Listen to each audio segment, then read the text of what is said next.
Hello guys, good evening. আজকে Sunday, তো আমি বলছি মেলায় যাব। তারপরে আমরা বেরিয়ে পড়লাম মেলায় যাব, বৈশাখী মেলায়। শিলিগুড়ি জলপাইগুড়ি বৈশাখী মেলায় যাচ্ছি। তো সবাই মিলে একসঙ্গে যাচ্ছি মেলাতে সবাই মিলে একসঙ্গে না গেলে আবার ভালো লাগে না, একা একা। তো সবাই মিলে যাচ্ছি। এখন বৈশাখী মেলা সে আমি 10 বছর আগে তো এখন যাচ্ছি মেলায়। আমরা টিকিট কেটে নিয়েছি, সবাই ঢুকছি, ভিতরে ঢুকছিলাম।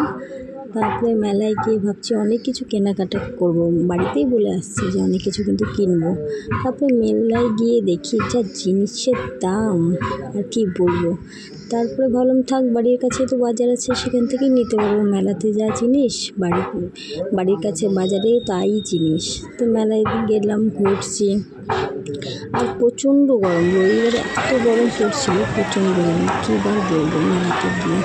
তারপরে কুর্তির দোকানে স্টলগুলোতে ঘুরছি, দেখছি কুর্তি। তো একটা কুর্তি পছন্দ হলো, বলছে 600 টাকা দাম। যা জিনিসের দাম 600 টাকা, যেখানে আমরা মহাবিস্তারে পেয়ে যাবো 300 টাকায়, সেখানে ডবল 600 টাকা।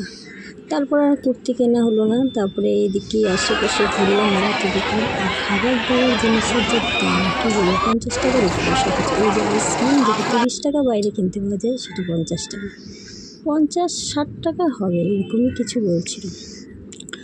তো তারপরে এই গরমে আইসক্রিম ছাড়ার কিছু ভালো লাগছিল না, আইসক্রিম খেয়ে নিলাম। কেটে মেলায় আর একটু ঘুরলাম, ঘুরে টুরে এই যে আমরা এখন বাড়ি চলে যাব। মেলায় ঘোরা শেষ আমাদের। তো এখানটাই আমার ব্লগটা শেষ করছি, আজকেই ফার্স্ট ব্লগ করছি। তোমাদের ভালো লাগলে আরও করব। তো বাই বাই, টাটা বন্ধুরা, গুড নাইট। ভালো লাগলে আমার লাইক করে দিও একটা।